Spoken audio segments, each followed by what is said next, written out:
Tuggussa Enssonga.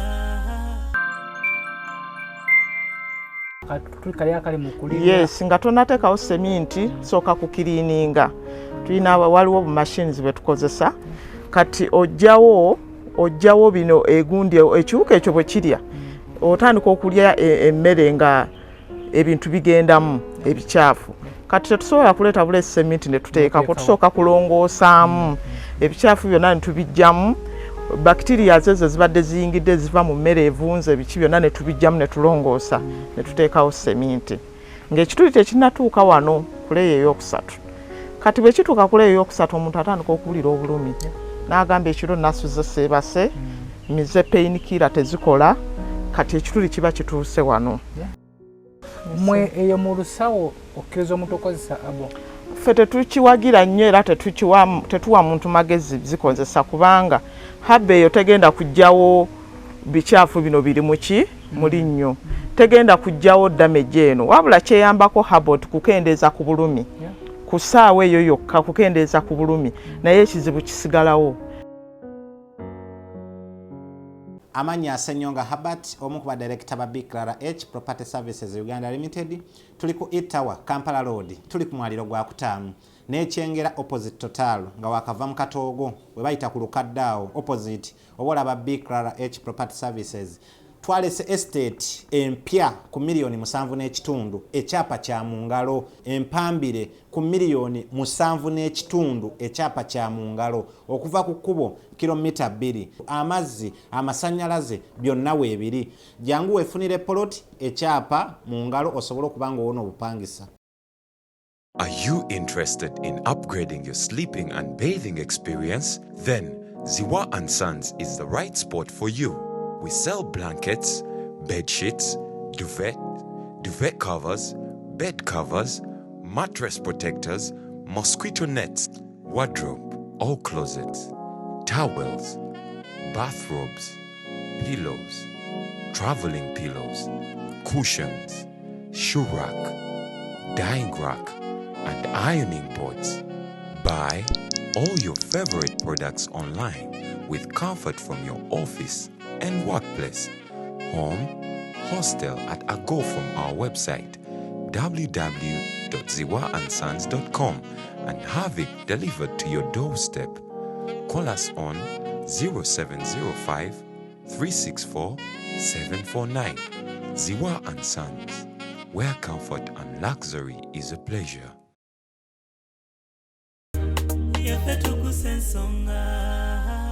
Muzukulu wa Kabajja yakubuzaako mugeye brother SB4 tuli ku SB4 Media Tuggussa sawa yange ngeri wala nakoze omwezi leba zerumu.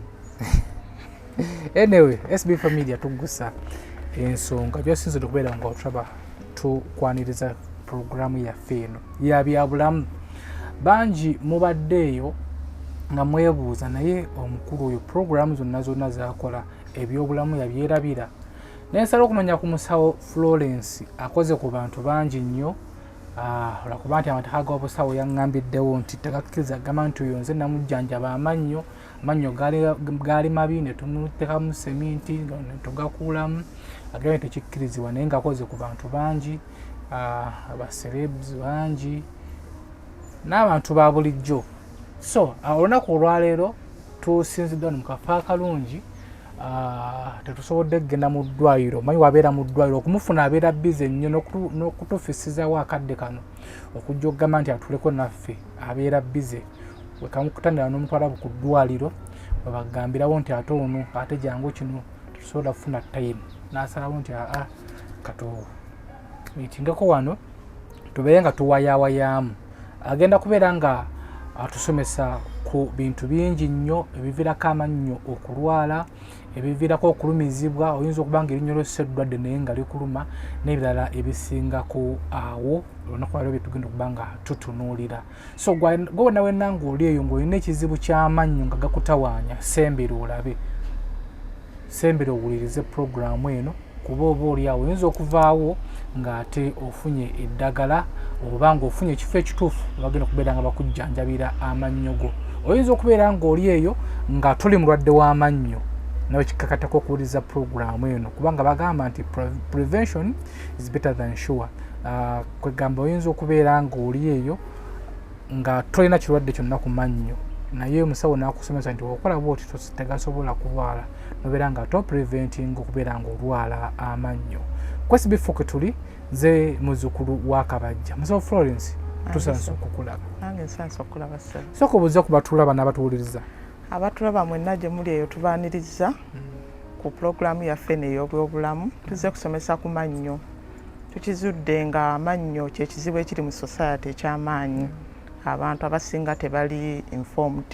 So ne tuvaayo tujje tusomese ku bantu ku bizibu bye tusanga mu nsonga z'amannyo.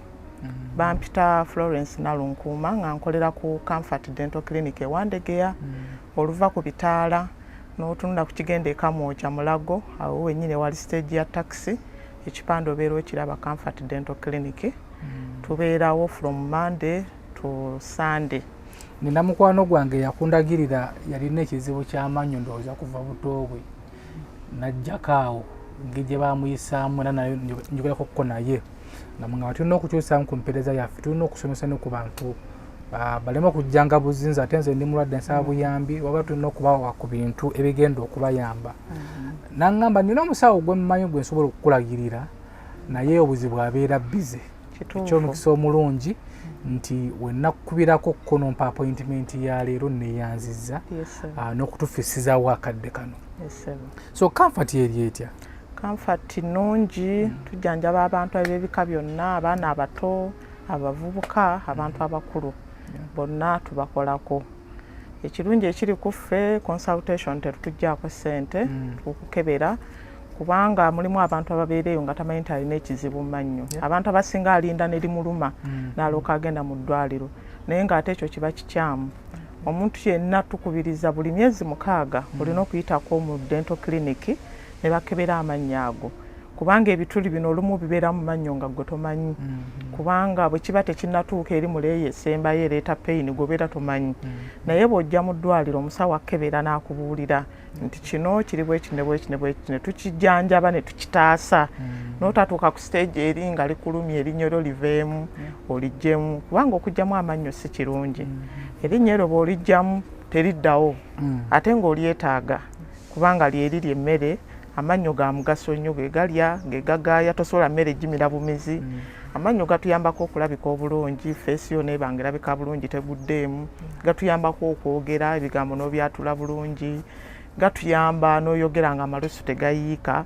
So amannyo ga mugaso nnyo kati bw'obanga ggwe ogajjamu bujja olinda n'erikuluma n'olijjamu ojja kusanga obuzibu bungi. Ojja kukaddiwa ng'ate okyali muto ojja kuba tosobola kulya batandika okusottera emmere nga bebi emba zijja kugwamu kireeta n'ebizibu bingi. Kansa watandikirawo kasa wantu wabaawo nga okuddewo erinnyo totaddeewo ddala ofuna kansa w'omu kamwa ekitali kirungi. So tukubiriza abantu okujjanga ew'omusawo nakkebera amannyo bwe gabanga ebituli biri ku stage esooka muleeyo eza waggulu amannyo tugateekamu seminti ne gabeeramu nga malungi. So kyemmanyi endwadde z'amannyo nnyingi. Omuntu ali eyo tusaba omumenyere ku ndwadde z'amannyo zisinga okukosa bannayuganda n'okubaluma. Okay, abantu ebizibu basinga okusanga ekisookera ddala ebituli mu mannyo ebyo bikwata nnyo abantu abaana abato abavubuka n'abakadde. Abaana abato bibakwata nnyo nti babawa nnyo ebintu ebiwoomerera. Omwana bamuwa bboto ya juice n'asula nayo, bamuwa bboto y'amata galimu sukaali n'asula ng'anywa. Obutuli bacterias zirya ku sugars ezo ne zizaala acid. Acid oyo nayo kyamannyo ago ne gajjamu ebituli. Kati abavubuka balya nnyo snacks. N'omusanga alya nnyo chocolate, anywa nnyo juice, sweets, abo nabo bafuna nnyo ebituli. N'abantu abakadde abafuna ebituli ebyo mulimu abali ku ddagala nga likendeeza ku malusu mu kamwa kubanga amalusu ago gayambako ebituli ebyo obutajja mu mannyo. Kati abantu abamu bali ku ddagala eyo abalina illnesses ziri long lasting babeera n'eddagala lye bamira ne likendeeza amalusu mu kamwa kati bafuna nnyo nabo ebituli mu kamwa. So abantu abo nabo tubasanze nga balina ekizibu ekyo. Ate ebituli kasa kikuluma n'otafaayo genda mu ddwaliro kyongera ne kikola ki ne kirya. Erinnyo lirina layers 3. So tutandikidde ku bituli. yesebo kati ebituli bino erinnyo lyakula bwe biti erinnyo lirina leeya eno esooka eya waggulu bagiyita enamel kyekino ekya white kyetulaba mu kamwa kino nno kyekintu ekisinga obugumu ku mubiri gw'omuntu. It is the hardest tissue on a human body esinga neggumba naye acidi agyokya n'ayingiramu n'akolamu ekituli. Kati tulina leeya ey'okubiri eno bagiyita dentin eno ey'okubiri eddako eno yo eri soft. Tulina n'eno palupu yebeeramu nerves obusimu obuwulira. Kati tulinawo ne gums zikoma wano then wansi emirandira gino egy'erinnyo gituula mu bone tulinamu eggumba wansi eno. Kati emirandira gino egy'erinnyo gibeeramu akatuli tukayita ka canal.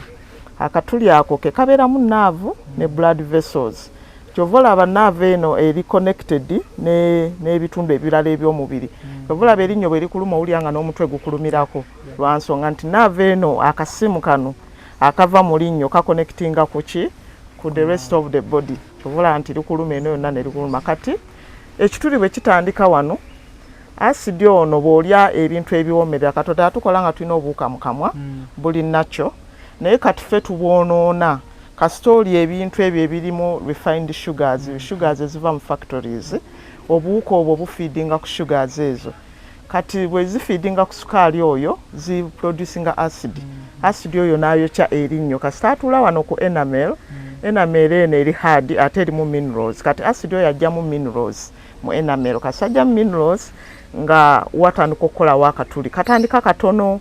Kasita akatuli katandika nga katono olw'okuba nti eri hard kajja ne kabeera katono. Kasita katuuka wano wansi wano olw'okuba eno dentine eri soft nga kigaziwa nga kirya nga dentine kigirya. Etegeeza waggulu wasobola nga katuli katono. Kyova olaba abantu abamu agamba nabadde ndya erinnyo ne limenyeka. Lwakuba nti kino ekyawaggulu ki enamero kibadde kitudde ku kituli kakolawo wano katono eno munda ne kigaziwa bwe kiti. Kati ekyagaziwa kino ekyawaggulu kiba kitudde ku kituli nga tekirina support. Kati obeera olya nekikola ki nekimenyekako lwa nsonga nti dentine eno eri soft. Kati kiri eno ne kiranda. Kati bwe kimala okulanda kasita kituuka wano ku palupu eno otandika okuwulira obulumi obw'amaanyi. Wano waggulu tolina kyowulira kubanga mu enamel ono temulimu nerves. Kati ekituuka ku yookubiri wano owuliramu katono bwennywa ku kyokya oba ekinyogoga mpuliramu akantu nga kiri wano ku dentine. Era bwe kibeera wano ewasooka ku enamel ne dentine tuteekamu seminti erinnyo ne litereera. Kati bwe bw'okirinda n'otajja mu ddwaliro okujjanjaba ne kituuka wano ku leeya ey'okusatu nga litandika okkuluma. Kati ninnyo woteekamu seminti mu linnya eryo kiba kiggyeewo akatuli kali akali mu kulira. Yes, nga tonateekawo seminti sooka kukiriininga. Tulina waliwo bu machines bwe tukozesa. Kati ojjawo bino egundi ekiwuka ekyo bwe kirya otandika okulya emmere nga ebintu bigendamu ebikyafu. Kati tetusobola kuleeta buleesi seminti ne tuteekako tusooka kulongoosaamu ebikyafu byonna ne tubijjamu. Bacteria zezo zibadde ziyingidde ziva mu mmere evunze ebiki byonna ne tubijjamu ne tulongoosa ne tuteekawo seminti. Ng'ekituli tekinnatuuka wano ku leeya ey'okusatu. Kati bwe kituuka ku leeya ey'okusatu omuntu atandika okuwulira obulumi. N'agamba ekiro nasuze seebase mize painkiller tezikola. Kati ekituli kiba kituuse wano. Kati bwe kituuka wano era n'otafaayo abantu abamu agenda n'amira stongo painkillers era n'asirika n'atajja mu ddwaliro. Kati nerves eno ebeera affected ate jjukira akakanaala kano omuli nerve kali mu linnyo. Kati gundi eno egenda n'ezimba nerve eno ezimba bweti kubanga efunye obuzibu eno ndwadde togijjanjabye ate eri mu linnyo likaluba. Kati kasita ezimba bweti pressure ye y'amaanyi kyova obulumi bukuluma ng'owulira ofa erinnyo ne likuluma nnyo kubanga terina weegaziira wano. Kati bw'otafaayo nga obuwuka bweyongera bukka wano wansi omulandira gye gusembera nga likola amasira n'olaba omuntu ng'akoze eki azimbye ettama. Amasira gabeera ng'ekizibu kyava eno waggulu oli n'amira bumizi painkiller n'asirika ne litandika okukola amasira. Amasira naago ga bulabe gayinza n'okuviirako okufa otagenda mu ddwaliro mangu. Waliwo abatundazi abo naga nti oyinza simanya nga ssere n'oteekayo erinnyo liwona.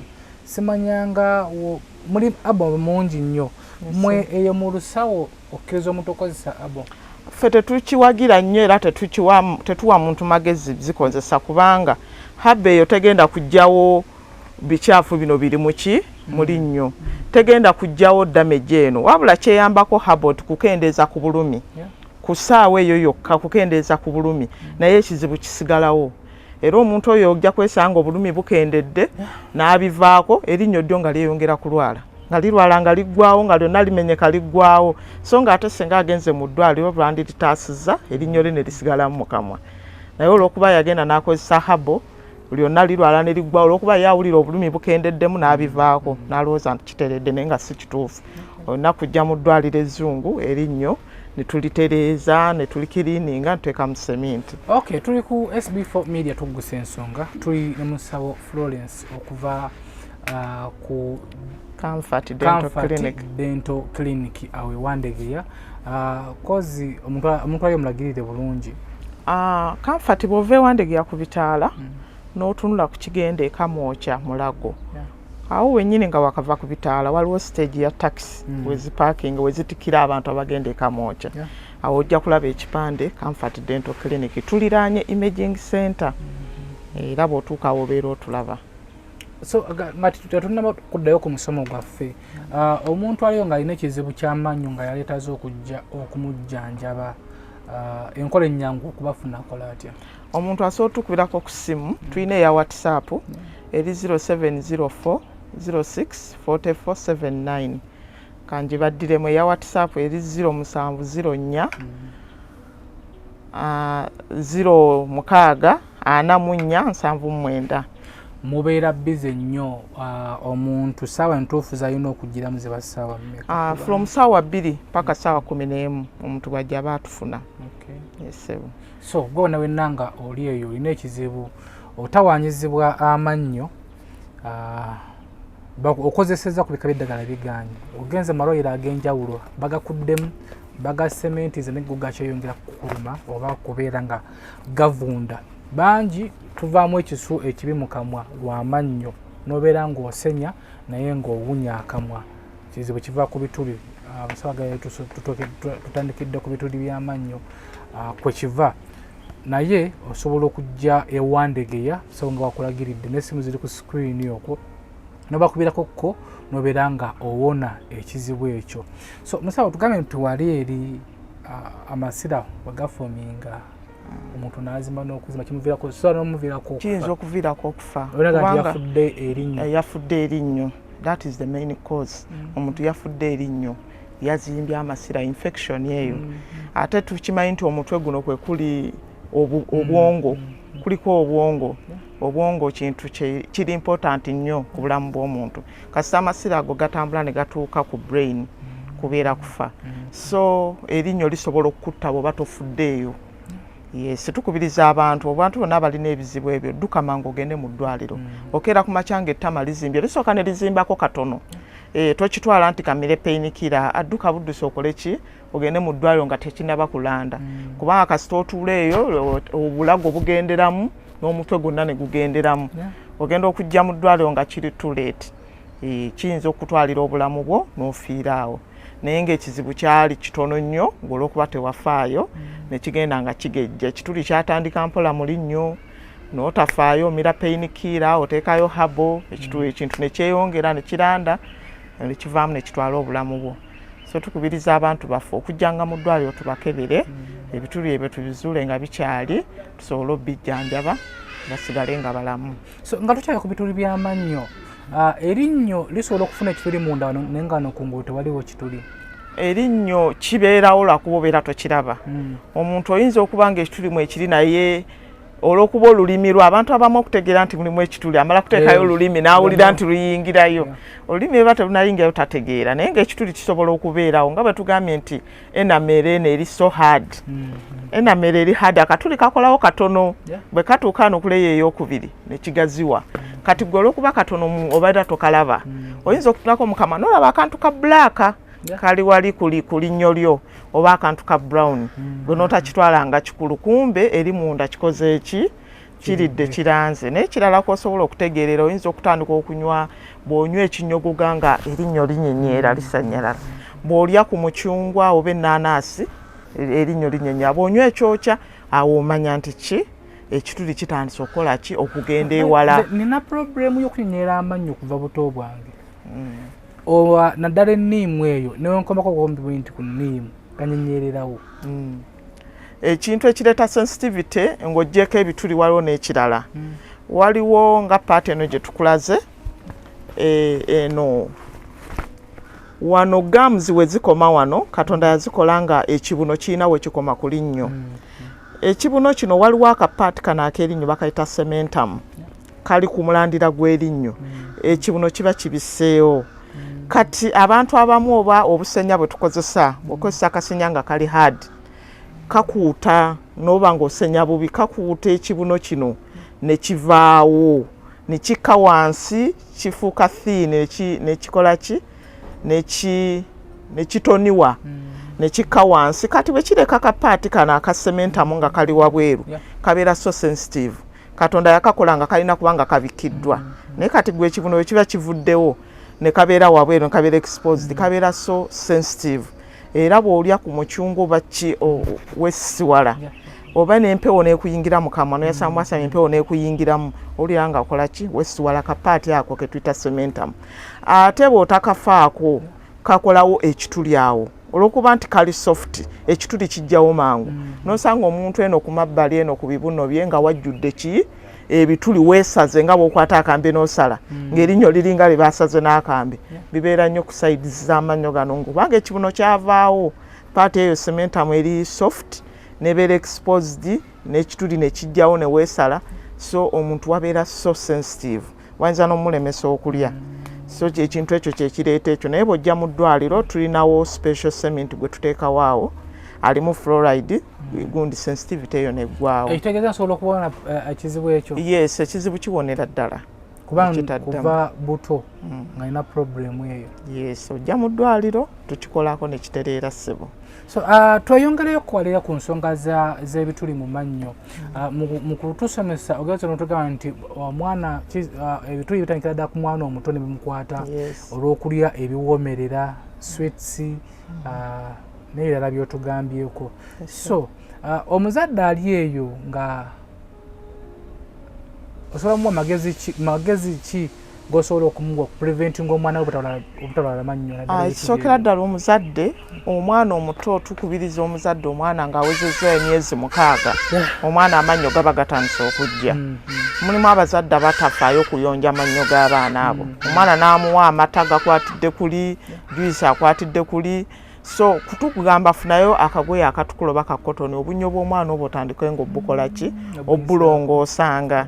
Then omwana oyo bwe yeebaka ekiro oba abadde akaaba nnyo n'omuwa eccupa y'amata oba juice bw'olaba ng'ototumututte gimugjeeko kubanga bw'asula nayo sukaali oyo n'asula mu kamwa obunnyo bwonna bukola ki busiriira. N'ekirala abaana nabo babaleetenga mu malwaliro tubakebere. Abaana abo obunnyo bwe babuleeta nga bukyali nga tebunatandika muluma tubuteekamu seminti oyo ali ku fluoride. Yes, tubuteekamu tulina seminti waabwe ali special tubuteekamu ne bubeeramu nga tebumuluma paka tayimu yawo bwerituuka oba okuvaamu okubunyeenya naye nga mwebuli kubanga si kirungi n'okuula amannyo g'omwana oyo ng'akyali muto n'ogakuulamu yadde tukimanyi gajja kuvaamu naye galina obudde bwago kubanga gakuuma space yagali aganajja kati gwe bw'olijjamu nga bukyali liri ligenda okujja kasita olijjamu nga bukyali gano agaliraanyeewo gakulozinga gaapu kati liri eriri permanent bwe linaagenda okujja lijja kujja nti tewali space kyovula amannyo g'abaana gagerekana nosanga lino lyerippye ku linne waalyo lino litunudde eno. That is the reason obunnyo babeera baabujjamu mangu space neggwaawo kati gano agali permanent gagenda okujja tewali space ne gatandika kwerippa gamu gafulumira eno munda gamu gafulumira abweru so ne gabeera nga tegali mu line. Naye era bw'obeerayo n'omwana ng'alina ekizibu ekyo tulina bwe tuyita braces tumuteekamu bu braces naddala nga awezeza. Yes, tubuteekamu ng'omwana awezeza emyaka 13. Naye omululu yange ndi yetawagala mbwera walaba omuntu ng'abwambadde bw'omuyisa bubi. Buntu bulungi nnyo buyamba amannya ago gatereeza mu layini. Tandika ku myaka 13 omwana omuleeta ntubumuteekamu tugasika ne gatereera ne gatereera. Naye manyi obwo obuntu mulimu n'abaana abali babwambala naddala abaana ab'obuwala nga just nga talina kigendererwa kunyuma bunyuma. Obuntu obwo they associated with abantu abali well off, abantu abali rich. Kati oli bw'aba abwambadde braces mu society bamulaba ng'omuntu omugagga, kati abamu babwagala olw'ekyo. Bwe banandaba nabo bajja kulowooza ndi waki mutera okubafuna ku ddwaliro ne gye naganze mu buntu gye bali n'abalala najja nga mannyo tegali mu layini ne mubuteekamu ne gatereera naye n'agamba temubujjaamu kubanga bwe gatereera tubujjamu naye oli agamba mugire nga mukyabulekamu temubujjaamu. Mukwano gwange amaze nabo kati ndowooza emyaka tugenda nga 4 nze ndaba babulina babwagala bubanyumira.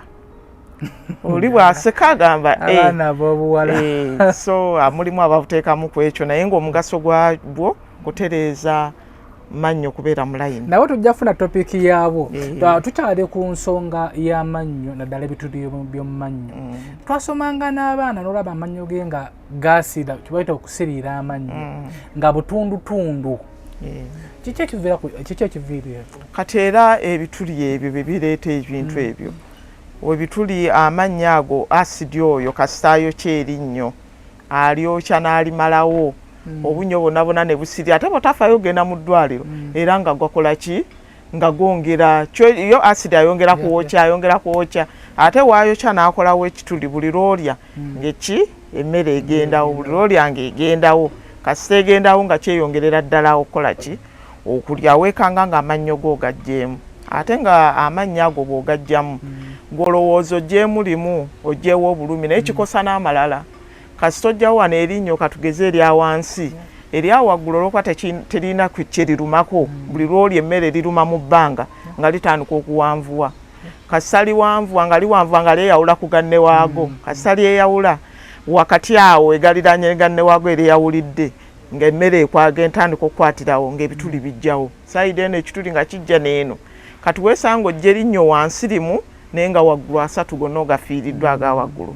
lwa nsonga nti tewagezaako ku preservinga linnyo lyeryo ate ne gana agaliranyewo nago gatandika okweweta lino ne lyeweta entunula eno ne lyeweta kati kasita lyeweta liba tekyasobola kulya kubanga surface eri ate ebeera yekoze eki ebeera yeewese so okugjamu amannyo fine abantu balijjamu nti olw'okuba alina obulumi naye nga twandibadde tutaasa amannyo ago nga tegannatuuka ku leva eyo ate n'oyo bwe liruma nga abadde alinamu kasente waliwo treatment gye tuyita ey'okutta emisuwa root canal treatment ojja ne tugikola erinnyo ne tulita omusuwa ne lisigalamu nga terikuluma naye abantu abamu tebakimanyi yamanyi erinnyo bwe limuluma bajjamu bulijje so ng'osobola odisavinga ne lisigalamu kati ninyo musawo mu treatment eyo ey'okutta emisuwa wenzita emisuwa gy'erinnyo tugeze ng'ekituli kiri mu kulirya akawuka nga kali mu kulirya birimu ekituli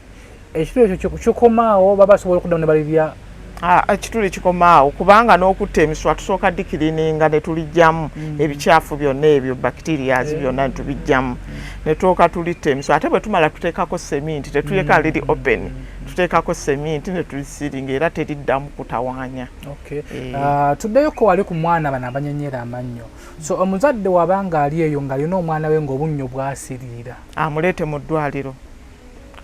ddwaliro omwana oyo tumuyambe obunnyo bwe busobole okubeeramu tubujjanjaba tujjamu ako kokka akaluma naye nga tebuluma nga bulimu ebituli tubuteekako seminti ne busigala nga bubeeramu kubanga twagala bukuume space yagali aganajja omwana amenyera erinnyo ne livuna n'asigalako akantu bwe kati osooka teekako seminti kasita kabanga tekamuluma tetukkirizibwa kukajjamu kubanga kakuuma space yaliri erinajja waliyo erinnya eryo erinajja bwaweza emyaka 6 agamanya gali permanent gatandika okujja kasita gajja geetaaga nga waliwo space yago kulenga gali mu layini kati gwe gano bw'ogajjamu nga bukyali kubanga onyumiddwa bunyumirwa kujjamu weesanga nga gali gagenda okujja nga tegalina we gagenda singa amannya ago ngalekamu agali infected tegasobola kukosagana agajja nagone gajja nga temabadde ogalekamu ng'ogajjanjabye olirekamu ng'olijjanjabye infection neekomaawo you have to treat it. Bwe liba nga ddwadde lireete mu ddwaliro balijjanjabe libeeremu nga ddamu tayimu yaayo bwe lituuka omwana nga atandise okunyeenya nga eriri eddala liri mu kujja fayini awo kasa linyeenya awo livaamu kubanga liri libalizze ate era lijjira mu layini y'emu ne lino eribaddewo era liba lirisindika kyovula obunnyo bw'abaana bwe babujjamu tekabeerako omulandira wansi obwo obunyeenya lwaki liri eriri permanent liba lijja akalandira kano kabeera absorbed kavaako buli ligenda nga lijja nga lisindika nga kalandira kavaako lwogenda okola nga lisigaddeko kakulawuni kokka kanaakeeru kokka nga kannyo kanyeenya bwe kati yes ekyo kiba ekirungi etayimu ebeera ennungi kubanga liri liba lizze nga liri straight mu layini ya lino lyagikuumira space ne lijja bulungi naye bw'obujjamu mangu space ebula amannyo gonna ne gatagalatagala. So tuli ku SB4 Media Tuggussa Enssonga tukyali ne musawo Florence okuva ku Comfort Dental Clinic basangibwa Wandegeya yatugambye nti wali ku dental clinic yaabwe okujjamu erinnyo tebakkiriziganya nakyo era ye option esembayo okubeera nga ogibwamu erinnyo nakubiriza nti gwe ali eyo tolina kujjamu linnyo lyo lwa bulumi erinnyo we likuluma nobeera nga likulumye genda ku Comfort Dental Clinic simu zaabwe ziri ku screen okwo bakubireko koofu n'endagiriro entuufu ogende ojjanjabibwe akunyonyodde n'agamba nti waliwo obujjanjabi nga basobola okutta emisuwa gy'erinnyo ne libeera nga ate tekyasobola kuddamu kuluma ate nga n'okulisementi nga balisementinze nobeera n'amannyo ageeyagaza nga tolina yadde obulumi. So gwali wenna nga oli eyo oyinza okuba nga obadde n'ekizibu amannyo nga gakulumidde ebbanga amannyo gajjudde ebituli amannyo ganyenyeera itayoko buyisi wali ku Comfort Dental Clinic ewandegeya tujja kubeera nga ate wejjusa musawo akade katandise okututwala waliwo kyembadde njagala okusembyayo nzizaamu abantu essuubi ng'oli amannyo go gakulwamu oli malibu olina ebizibu ebyo malibu ttole tulinawo amannyo amazungu kyembadde ngenda okubuuza nti yesu otugambye nti okuula amannyo ye option gye musembayo temukkiriziganya nakyo kyekisemberayo ddala mulimu ate be baakuula mulimu amannyo ge bagamba amannyo amazungu go tegalina effect.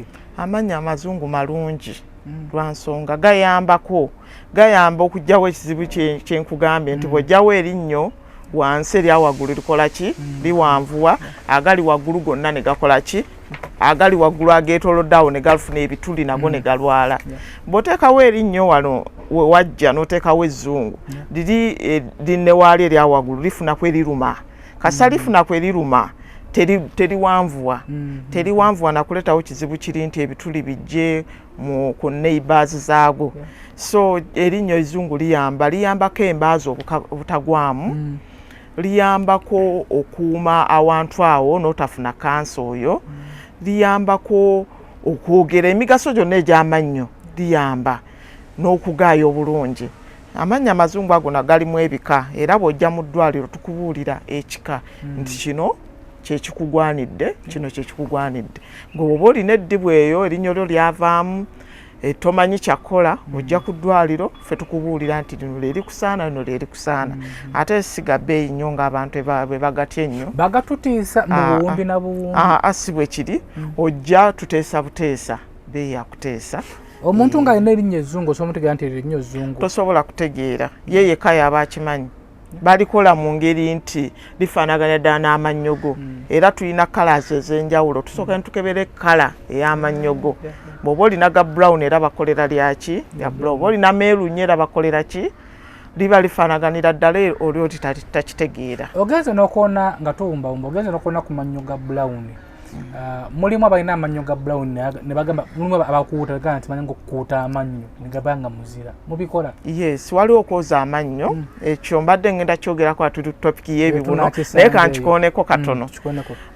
Omuntu ng'oli eyo waliwo bwe tulya emmere eyo kasita tosenyezaawo amalusu gano gagyegattamu n'ekaluba kasita ekaluba ekola ekintu oba wali obaddeko awo n'okwatako ku mannyo n'ojjako ebintu ebya white ebiriko. Kamada yatera bikola. Aha, kati ebintu ebyo kasita bibeerako bitandika okuguma bwe bifuuka bwe biva mu white ne bifuuka brown, biva mu brown ne bifuuka black. Ebintu ebyo bikosa nnyo ekibuno era bituulawo kumpi n'ekibuno awo, ekibuno ekikwatira n'erinnyo we bikwata. Ebintu ebyo tubiyita calculus ebyo ebya black, kasita bikwata ku linnyo bikosa ekibuno. Ekibuno ne kitala ne kizimba ne kivaamu omusaayi ne kikyusa kala ne kifuuka kya red. So ate kiwunyisa n'akamwa. Ebintu ebyo bikwatako oba omuntu ayogera ng'akamwa akakola ki kawunya olw'ebintu ebyo ebikyafu ebiba bikutteko. Ebintu ebyo bibi nnyo nti ekibuno kitandika nga ne bw'oli oba akantu konna oba olidde ekikajjo olujjayo ekigundi kijjirako omusaayi oba osenye owandula musaayi, ebibuno biba bikyafu. So omuntu ojja mu kiriniki tukoza amanya ebintu ebyo tubikalakatako ntubijjako erinnyo ne litereera. Ebintu ebyo bw'otabijjanjaba bikka wansi kubanga nga bwe twagambye omulandira gw'erinnyo gutuula mu ggumba. Kasita bimala okukosa ekibuno ekyo kyeyawula ku linnyo byo ne bigendawo. Kasita kyeyawula ku linnyo ne byongera ne bikka mu ggumba. Eggumba ero kasita lirwala jjukira lerinyweza erinnyo lino ne linywera mu kamwako. Kasita eggumba ero lirwala erinnyo litandika okunyeenya. Era bitera nnyo okubeera mu bantu abazeeyi. Erinnyo ne linyeenya bw'atafaayo era limala ne libuukayo ne livaayo lokka kubanga eggumba liri affected, ekibuno kiri affected. So tukubiriza abantu ebintu ebyo mujje nga tukole cleaning. Tukubiriza abantu oluvannyuma lwa myezi 6 kolamu cleaning y'amannyo, ebintu ebyo biveewo, akamwa kabeere kawunya bulungi ate nga n'ebibuno byaffe biramu nga tovaamu musaayi n'okwewala ebyo ebizibu by'okunyeenya ne gabuukamu. Anyway, SB4 Media Tuggussa Enssonga nga tuwumbawumba akasembayo abantu abasinga batya mu malwaliro naddala ku nsonga z'amannyo biri expensive ne weesanga nti omuntu okugenda obugenzi omukebera amannyo kimwetaagisa emitwalo nga 20. Ennaku zino twabigonzaamu si bwe kiri. Abantu eddwaliro batiira bwereere. Ebintu kati ennaku zino byakutegeeragana. Omuntu tabeereyo n'atya nti ebbeeyi. Ffe tukwata nga bw'ozze. Bw'obanga ensawo si nnungi era tukujjanjaba kubanga omulimu gwaffe si kukola ssente wabula kujjanjaba abantu, kutaasa abantu society, kulaba nti amannyo g'abantu, akamwa k'abantu kalamu, gwe mulamwa gwaffe. Ekya ssente tetukikulembeza. So tulekerawo okutya. Mulekerawo okutya, mujje mu ddwaliro tubajjanjabe. Tewali kibatiisaayo. Akasembayo musawo omuntu aliyo ddamu omulagirire bulungi w'osangibwa n'ennamba z'essimu. Tusangibwa Wandegeya, bw'ova ku bitaali by'e Wandegeya n'otunula ku kigende Mulago Kamwokya. Ku stage awo wennyini wasimba taxi we zitikkira ojja kulaba ekipande Comfort Dental Clinic. Ennamba zaffe ya WhatsApp eri 0704 064479. Eya MTN gy'okubako eri 0787 551866. Obudde bwonna bw'okuba tukukwata ne tukubuulira. Ku mitimbagano gya internet kwemuli? Yes, sebo. Ku Facebook? Yes, kwetuli. Mukozesa Comfort Dental Clinic. Yes, sebo. WhatsApp nako kwetuli enamba gye mbawadde era kuliko Comfort Dental Clinic. Ennaku zino TikTok egenda ebuna mu buli kasonda. Ne ku TikTok omuntu bw'atunoonyera kwetuli tubateerayoko bu videos ne tubalaga ebintu mubikola butya. N'abantu abali eyo nga alina omukolo ayagala amannyo ge gageeruke tulinayo whitening naye eri awo. Mwagala tukola whitening ku mikolo. Tekirina nnyo effect naye tukubiriza omuntu bw'okitandikako buli mwaka olina okukikola.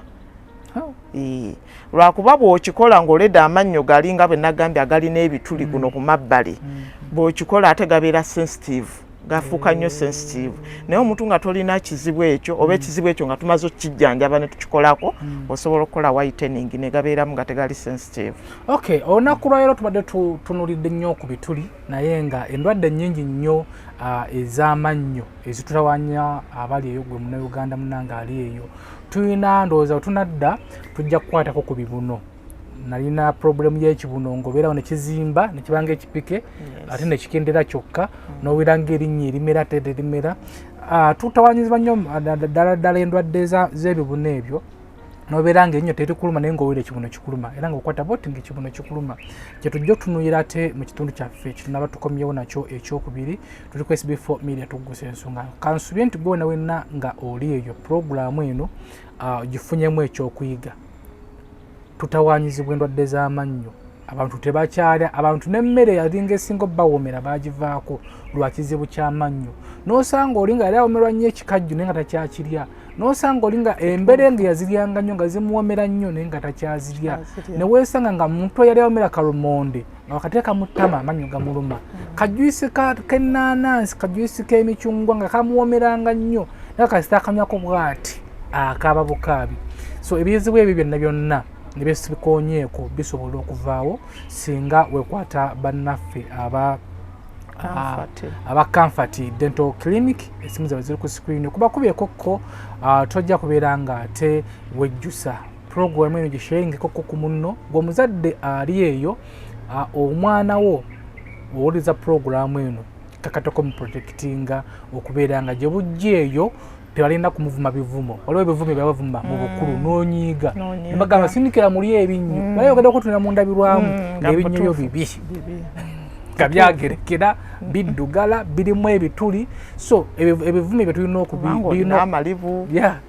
ebivumo ebyo tulina obireka ku mulembe gwaffe gye bujja nga balina tugamba laba otunnyo twoyo nga balina kwebuuzaako nga obeera boti mu meeting banga oyogera n'omuntu nga kuba akamawaayi okikola otya so simu zaabwe ziri ku screen okwo bakubireko oba basange ku Facebook kwebali TikTok kwebali tojja kubeera nga ate wejjusa nze muzzukulu wa Kabajja tuddamu ddi musawo okubeera nga tusomesa ku bantu baffe tugenda kukomawo mangu ddala abantu baffe era tujja bategeeza tugende tubaleetera ebirala tubabuulireko nga sinaba kwerabira nabaleeteddeyo akantu kano bakayita dental floss so bw'oba olidde emmere mufo ky'okukozesa toothpick tugamba kozesa dental floss. Dental floss eno nnungi nnyo nti ejjawo emmere oba ennyama ebikwatidde mu makkati g'amannyo. Toothpick zino si nnungi nnyo. Kano ka dental floss ketukubiriza abantu okuggyamu ennyama oba emmere ekwatidde mu makkati g'amannyo. Yes, okakwata n'okateekamu n'okuutanga osikira ku linnyo bw'oti. Ennyama yonna evaamu ate ng'ekibuno kisigala nga tekikoseddwa. Naye bw'okozesa akati n'ofumita akati kano kakosa ekibuno ne kijja omusaayi ne kizimba ate akati kakolawo ekintu kye tuyita pocket. Wabeerawo akannya wabeerawo akanyawo wakati awo boddamu okulya ng'ebintu bikola ki bikwatirawo nga byekuŋŋaanyizaawo. Ate ekitali kano ko tekateekawo pocket kakirininga bulungi. So omuntu ali omukubiriza okugenda obuntu tubulina wano. Kamakala ba Dubai. Katereke kano. Tubulina wano mu Uganda. Nalya ku nnyama. Obuntu buno tubulina abantu tebabeereeyo ne bagamba nze sina wembusanga tubulina ku malwaliro gaffe gye buli. So bwe tukubiriza abantu okukozesa nfo ky'akati. Akati kakosa ekibuno ekyo ne kakikola bubi. So okay, ndowooza gwe munange gwali eyo owulidde bulungi program zinga zino tuzeetaaga nnyo kuba oba oli awo gye bujja eyo tujja kukoma waliwo embeera eri mu ggwanga egenda etusensera n'obeera eyo nga olina ebirwadde kati ng'ebirwadde bino by'amannyo jjajja wange yazimba ekibuno linnyo lyamuluma mutuwa obuyambi naye tubaletedde programu zinga zino nga bukyali n'obeera nga toteeka mu nkola bye tubasomesa ebirwadde bye tujja kuba nga tubyewaze gye bujja eyo. So programu zinga zino muziwe amatu muziwulirize andi bye tubasomesa oba musawo byabasomesa mubeere nga ate mubitegeera mubiteeke mu nkola. Agambye wonna wonna kikakatako mu myezi 6 ogenda ne wakebera amannyo go kulaba bagalimu ebituli. Bwe mubaamu ekituli balina okipreventinga nga bukyali oba balina okijjanjaba nga bukyali kireme kulya ate okubeera nga kituuka wali entabwe weesinga okubeera nga kitabukira. So sinza okupiikingamu gwali eyo programu eno gipiikinzeemu ki kansuubire nti tebayisizza bubi yadde n'akamu. SB4 Media Tuggussa Enssonga mpozi nga liwo akasembayo konna konna ketwerabidde mu kitundu kyaffe kino ebituli mu mannyo.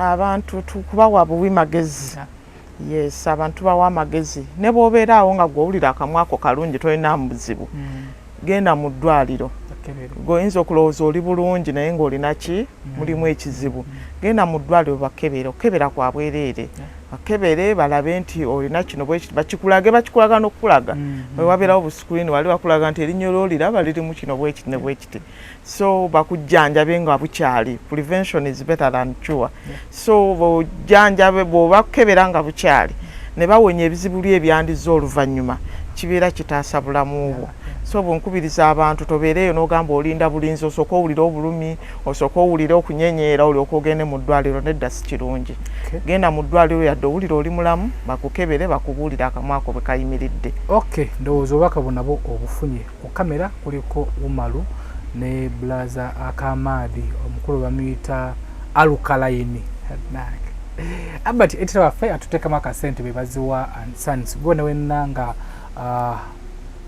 onoonya ebikozesebwa omuli blankets omuli duvet covers mattress protectors omuli towels eziri ku mulembe ate nga ziri mu original obutimba bw'ensiri emifaliso n'ebirala ebiringanga ebyo genda bugenzi bali ku Mukwano Arcade bakuba ku simu zaabwe ziri ku screen okwo bebaziwa and Sons bakola ne delivery paka ewo ku mulyango banaffe aba Bikirala H batunzi nno bamataka gwe wenna nga oli eyo onoonya ettaka yali okugula etaliko nkayana ettaka eriri makuba amatuufu onoonya ettaka eryokukolako farm eba ly'okuzimbako amakaago onoonya ettaka erijja mu ssente zo wekwate bannaffe aba Bikirala H basangibwawo ku Etawa omwaliriro gwa Kutaano waliwo ofiisi zaabwe oba ekyengera nga wakava ku lukadde nawe waliwo ofiisi zaabwe tojja kubeera nga tewejjusa bakoletedde estate empya ddala eri okule Masaka ku Kabira gwe wenna wanya wali Kabira